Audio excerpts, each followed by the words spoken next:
In the glittering vastness of space on the crystalline world of Verexis Prime, the Galactic Council had gathered inside the Grand Hall, a floating structure of pure glass suspended in the upper atmosphere. 47 alien civilizations sat in uneasy silence, each represented by their finest minds and leaders. The room shimmered with colors that eyes could not describe, yet all attention was fixed on a single message. The transmission had come from a remote human colony called Farpoint 7, located near the edge of the Orion Arm. For decades, humanity had been quiet, too quiet. They had once been loud, aggressive, constantly pushing their way into places they didn't belong. Then, without warning, they stopped attending council meetings, withdrew their ambassadors, and locked down all Terran systems. At first, the other species thought the humans had imploded, torn apart by their own ambition. But now, a final transmission from Farpoint 7 had been intercepted before the colony fell into complete silence. The data burst was unreadable, encrypted in a format even the Cathari mind-weavers couldn't break, but it carried a name the Council hadn't heard in years, Project Leviathan. That single phrase sent a wave of discomfort across the room. High Seer Velian of the Quaros, a species known for predicting cosmic events, looked deeply disturbed. "They were building something," he whispered, his tendrils quivering. "Ambassador?" Jakor of the Silex Dominion laughed sharply, his voice like grinding stones. "Humans are loud but empty. They build weapons and break them faster than they work." But deep in his tone was uncertainty. The humans had vanished for 30 years, and that time was long enough to create something new, something dangerous. The Council voted quickly to send a scout fleet to Farpoint 7, consisting of stealth cruisers from the Shari and data drones from the Irali archives. They expected resistance, maybe some outdated defenses. Instead, 3 days later, the fleet stopped responding. No explosions, no distress signals, just silence.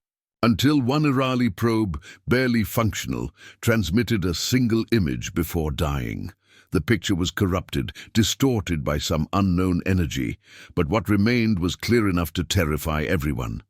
A single ship, larger than anything ever recorded, hovered silently above the ruins of Farpoint 7. Its surface shimmered like liquid metal, and its design didn't match any known Terran blueprint. No visible engines, no obvious weapons.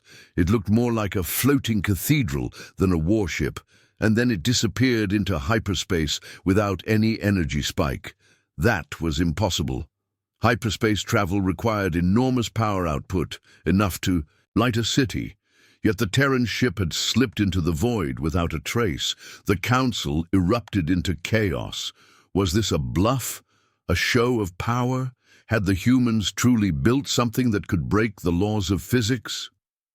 The High Seer spoke again, her voice colder now. They were not idle in the dark. They were preparing. The Silex ambassador slammed his fist on the table. For what? No one had an answer. In a distant chamber, hidden beneath the surface of Verexis Prime, the oldest members of the Council gathered in secret. They were not politicians. They were the true architects of galactic order. Those who knew the ancient codes, the hidden failsafes, the extinction protocols. For them, the word Leviathan was not new. It had appeared once before in a classified Terran file recovered a century ago. A weapon so advanced that it was labeled impossible. But humans were strange. Where other species followed rules, humans broke them. Where others sought balance, humans sought power. And now, with a single image, they had declared themselves, not forgotten, but transformed. In the silence that followed, a single transmission lit up every council channel, a message sent from somewhere near Earth's solar system. It read, "We are awake now. Adjust your expectations." The message carried no threat, no demands, only certainty.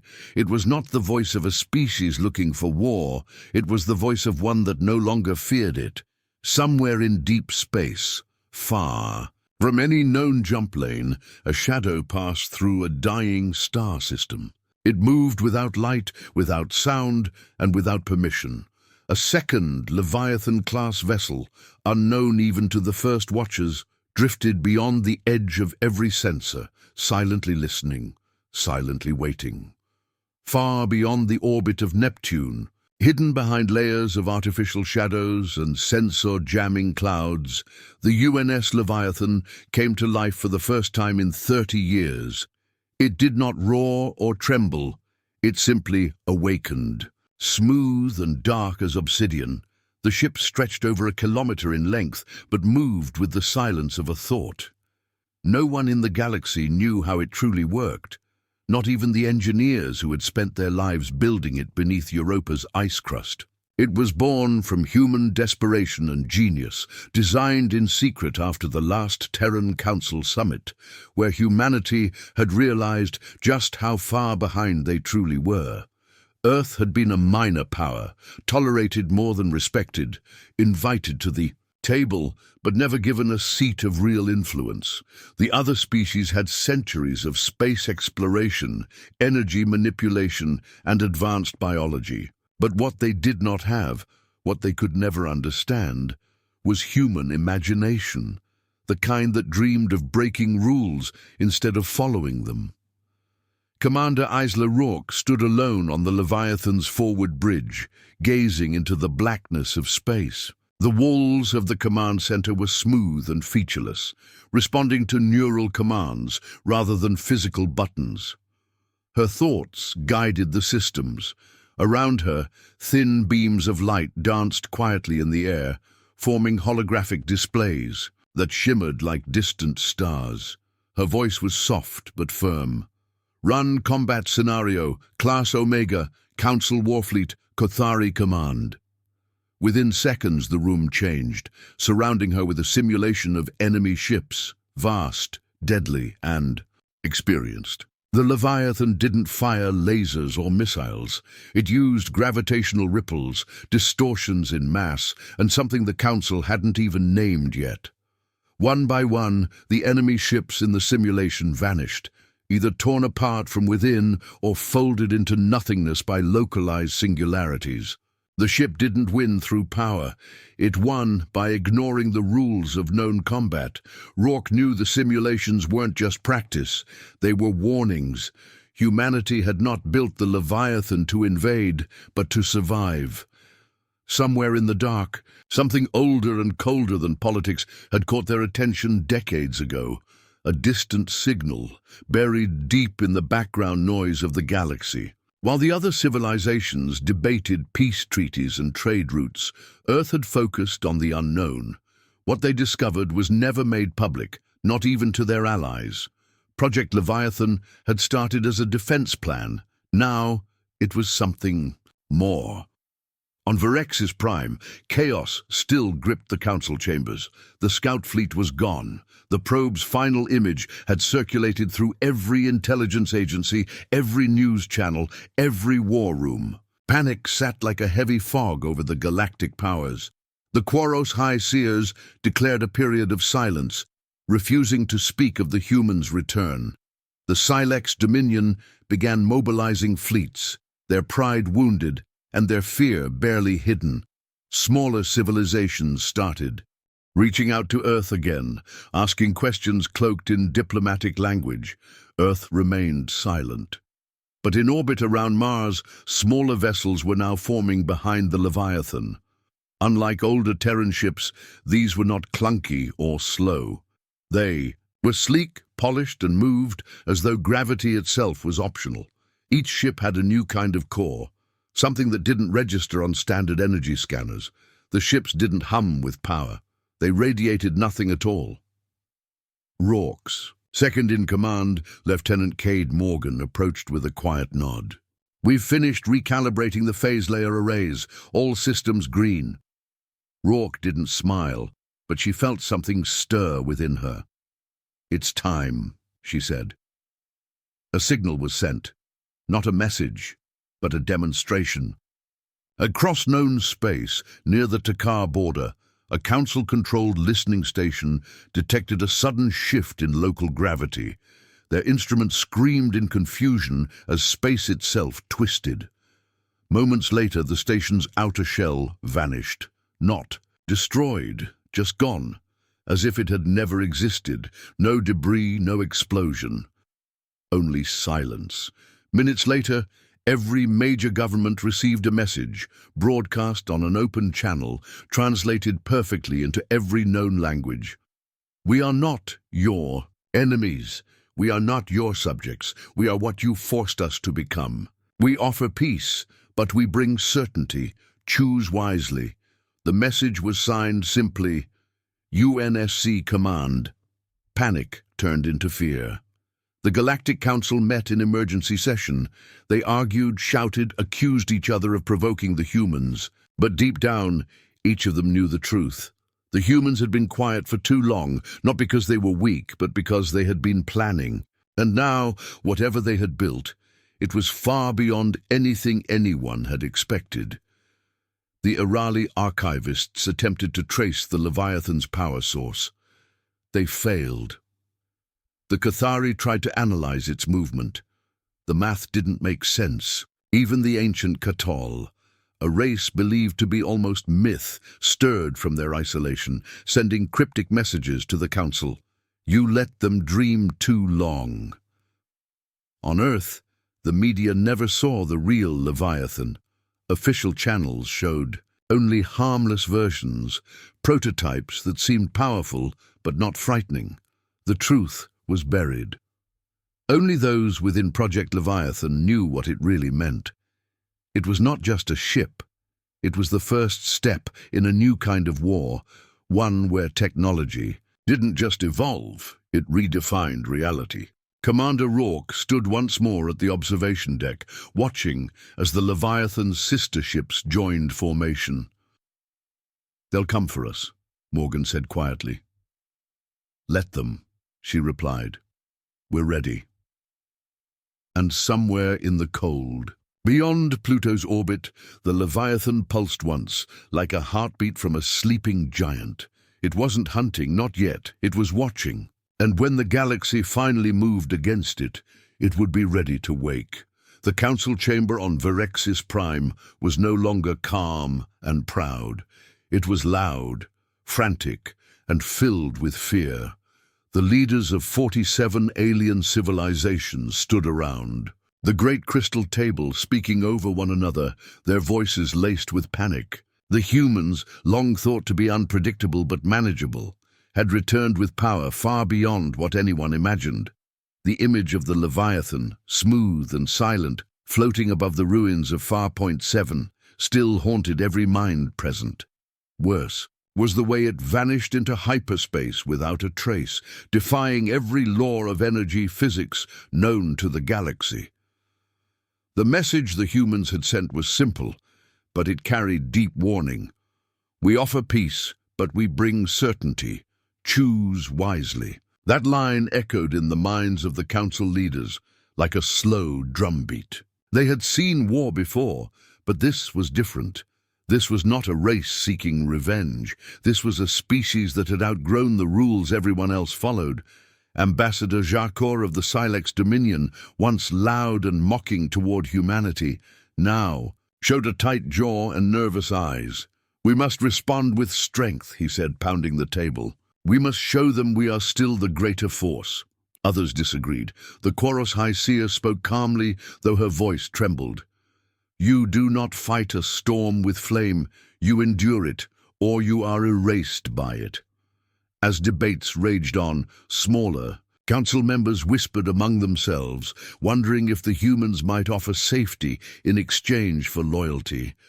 Already, minor outer systems had begun receiving human transmissions, offers of defense, trade, protection, offers they were considering. The humans were not attacking, not invading, but moving like shadows across the galactic map, appearing near trade routes, ancient ruins, and strategic borders. They never fired first. They didn't need to. Their presence alone was enough to Silence pirates, collapse black markets, and freeze hostile movements. Fear spread faster than any fleet. In response, the Council authorized a bold plan: activate the Apex Directive. It was a secret project, built long ago during the first rise of interstellar war, meant as a final warning to any civilization that grew too powerful, too fast. The Apex Directive was not a single weapon, but 6, each one a massive construct, hidden in uncharted space, built to destroy entire planets or force rogue species into surrender. They were relics of fear, powered by technologies the current Council had long tried to forget. Now they were being aimed not at Earth itself, but at outer Terran colonies, places like Haven Reach and Vega Outpost, where human expansion had quietly returned. The plan was simple: intimidate the humans, show them the galaxy still held control, but the Leviathan was already moving.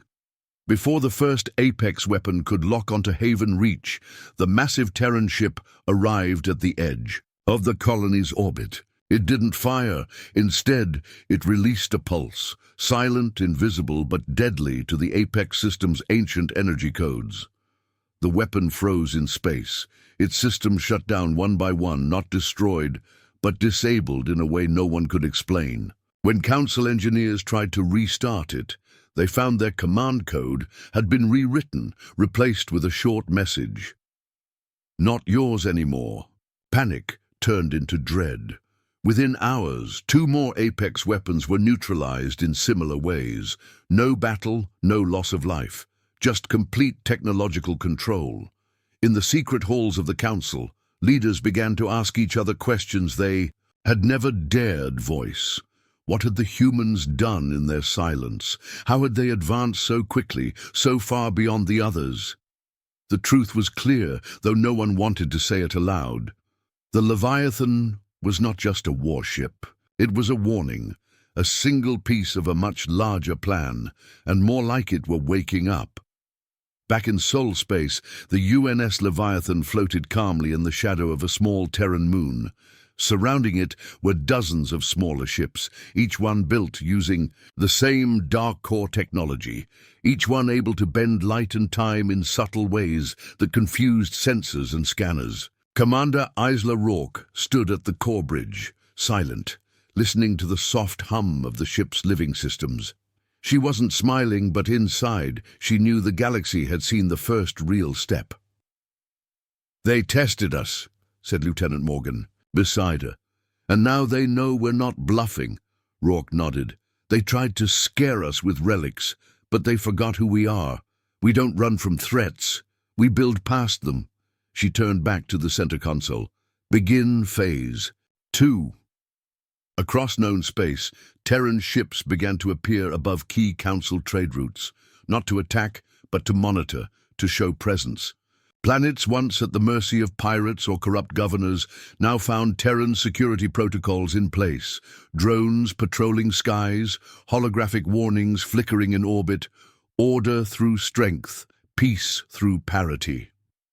Worlds began reaching out to Earth in secret, not with demands but with requests. The galaxy was shifting not through war, but through gravity, the kind of pull only power could create. And humanity had become the heaviest presence in the room. In the Council, fear began to eat away at loyalty. Some members, especially those from smaller or less advanced species, began to withdraw support. Others proposed peace talks with Earth, suggesting diplomacy before escalation. But the larger powers, like the Silex Dominion and the Cathari Union, resisted, unwilling to admit they had been outmatched. A final attempt at resistance was planned. A massive strike fleet, 150 ships drawn from across the Council's military. They would confront the Leviathan near the neutral zone of the Taka Nebula, hoping to prove that numbers and history still mattered. But when the fleet arrived, what they found was not a battlefield, but a mirror. The Leviathan stood alone, but it was not afraid. As the enemy ships locked weapons, something strange happened. Their systems began to behave oddly. Targeting failed, navigation bent in the wrong direction, engines pulsed with incorrect timing. The ships didn't explode, they simply stopped working, each one gently nudged away from combat, not destroyed, but disarmed. And then one by one they drifted silently, floating like confused children in the dark. The Terran fleet hadn't fired a single shot. Later, it was discovered that the Leviathan had mimicked friendly ID codes mid-battle, tricking every ship into standing down. It had hacked their trust, not their weapons. The message was clear. Humans had learned not only how to fight, but how to win without needing war. And when the Council finally received Earth's next transmission, they understood the truth. Peace through parity, or silence through superiority. They had created the humans. They had pushed them aside, mocked them, underestimated them. But now they faced the price. And as the Leviathan disappeared once more into the stars, everyone in the Council knew the balance had changed forever. The stars above the neutral zone glowed faintly as the Council's crippled fleet drifted in. Quiet surrender, their ships helpless, systems confused, and crews silent with disbelief. Nothing had prepared them for what they had witnessed. One Terran warship, without a single shot, had neutralized the largest multi-species strike force assembled in 200 years. The UNS Leviathan had not come to destroy, only to show what humanity had become, and that show was now echoing across every world, from the trading ports of the Oscari Belt to the crystal temples of Katal. The Council, once the core of galactic order, now stood on uneven ground, their grip slipping. As fear spread through their alliance, small systems began holding emergency meetings, many of them quietly cutting old council ties and opening hidden channels to Earth. They no longer saw humans as the younger race. They saw them as the center of something new, something impossible to fight. But it wasn't just fear pulling the galaxy toward Earth, it was curiosity. The humans had revealed only fragments of what they could do. Ships that moved without heat signatures, weapons that erased targets without fire, engines that bent space, time, and reason. And still, they spoke of peace. Peace through parity, their message repeated across every system. Stand as equals, or stand aside. While some races rejected the offer and retreated behind old borders, others grew bold. The Irari scientists, once loyal to the Council, asked for an audience with Earth's research division.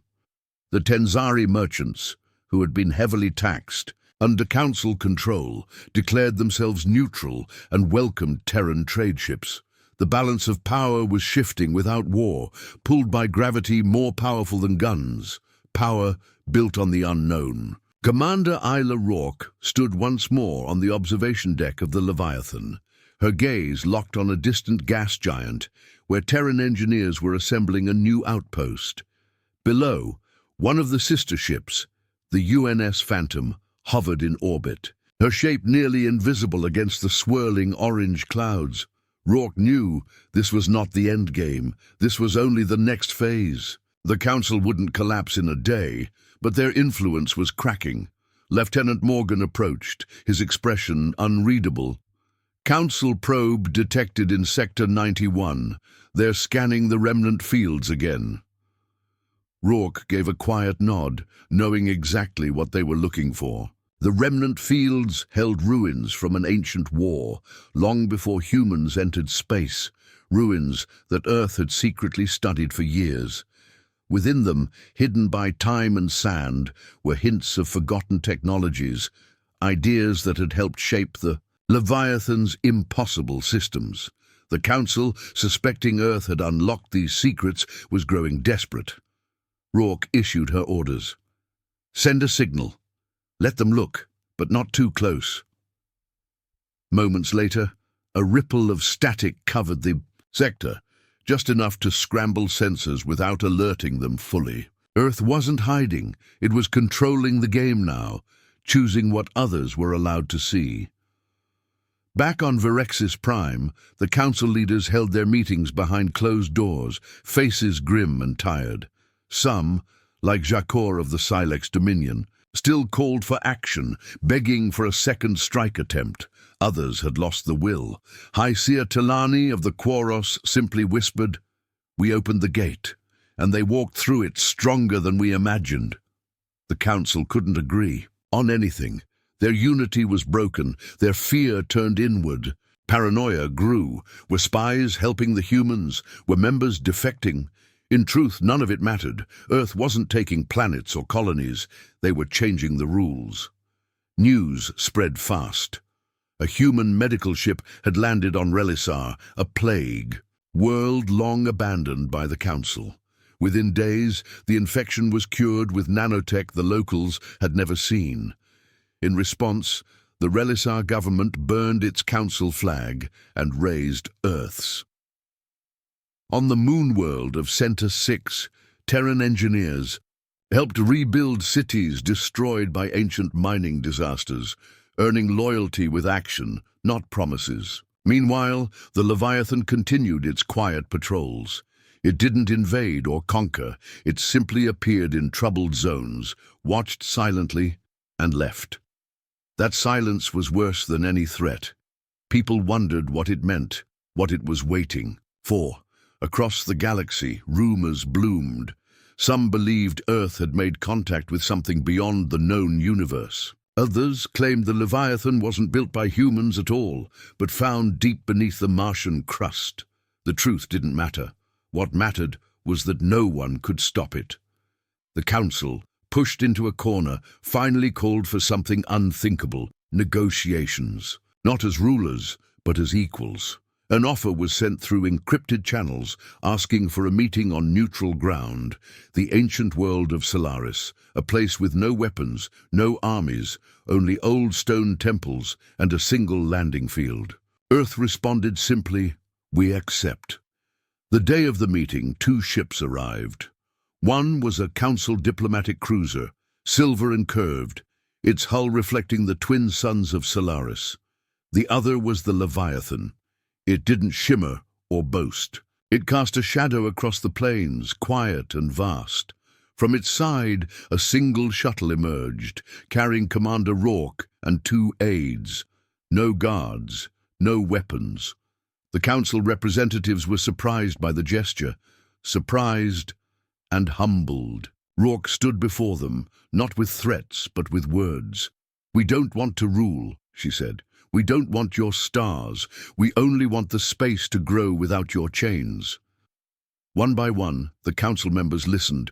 They asked about weapons, about power, about the strange silence between Earth's moves. Rourke answered carefully, never fully revealing what they feared most: that humanity wasn't done advancing, not even close. When the council asked about the Leviathan's true purpose, Rourke replied, "To prevent the next great mistake. If we carry a sword, it's only to stop another from falling." In the end, not all agreed. Some refused to sign the new pact, others did. But the meeting itself was a victory. For Earth, for balance, for a galaxy where fear would no longer silence ambition. As the Leviathan lifted from Solaris, disappearing once more into the stars, a new map of power began to take shape, not ruled by old alliances, but drawn by the quiet strength of a species that had refused to remain beneath anyone's shadow. And somewhere, in the deep silence between stars, a signal pulsed, soft and patient, a message waiting for the right minds to find it. Earth wasn't finished. The Leviathan had only just begun. Far beyond the reach of known trade routes, beyond the last mapped sectors of the Orion Arm, the Leviathan drifted in silence, its massive form wrapped in shadow as it hovered over a cold, dark moon that had never seen the light of a sun. Commander Isla Rourke stood on the forward observation deck, her eyes fixed on a strange signal pulsing from below, one not created by Terran hands or council machines, but something older, something buried deep beneath the moon's crust, repeating. In a slow, rhythmic beat no translator could decipher. The signal had been discovered only days earlier, a faint whisper hidden in background radiation, masked beneath centuries of space dust, yet instantly recognized by the Leviathan's quantum. A ray as artificial, deliberate, and waiting. It wasn't council tech, and it wasn't human. What disturbed the crew the most was this. The Leviathan had responded to it on its own, altering course without direct command, as if something in its core knew where to go. As the ship hovered silently above the moon, deep drills unfolded from its underbelly and began cutting into the surface with surgical precision, revealing metal so ancient that even carbon dating struggled to estimate its age. The material was like nothing humans had seen, neither forged nor natural, a smooth black alloy that seemed to hum faintly when touched. Beneath the crust, they uncovered a structure. Not a base, not a ruin, but a chamber of impossible geometry, buried so deep it was hidden from natural detection. As Rourke led the first team inside, lights activated on their own, flickering gently in response to human presence, casting long shadows across walls etched with symbols that moved when stared, at symbols that pulsed like a heartbeat. At the center of the chamber sat a single object, a sphere floating in midair, silent and still. When approached, it came alive, not violently, but with a wave of energy that passed through the team like wind through trees. No one was harmed, but each person reported hearing the same thing, a voice, calm and distant, speaking in a language they did not know but somehow understood. It said only this: "You are early, but not alone." The crew returned to the Leviathan in stunned silence, carrying with them high-resolution scans, energy samples, and endless questions. Earth's top scientists were alerted. A full research fleet was dispatched to the moon, now called Black Echo, and as data streamed back to Sol Command, one truth became clear: this was not the first message. Others existed. Buried across the stars, hidden in dead systems and empty voids, signals had begun to wake in response to the Leviathan's presence. Rourke realized then that their leap in technology, their impossible advances, had not been just human genius, it had been guided, not by direct contact, but by breadcrumbs left in the dark, silent and patient, waiting for a species daring enough to chase them. Across the galaxy, changes began. On distant worlds, long-dead machines powered on, navigation beacons flickered in uncharted zones. In council space, a planet thought lifeless for centuries suddenly broadcast a simple tone, matching the pulse. Found on Black Echo, the council, already fractured and wary of Earth, now faced a deeper fear. What if humanity had not just built the Leviathan, but had been invited to? Desperate, the remaining council leaders sent a probe into Black Echo's orbit, demanding access, demanding to know what Earth had found. But Earth denied them, not with weapons, but with silence. The Leviathan remained above the moon, unmoving, its presence a quiet wall no force dared breach. Inside Earth's inner chambers, AI systems processed terabytes of data extracted from the sphere, fragments of maps, records, coordinates, warnings, and something else, the shape of a machine that had never been built, a starship of size and complexity far beyond the Leviathan. The Desi,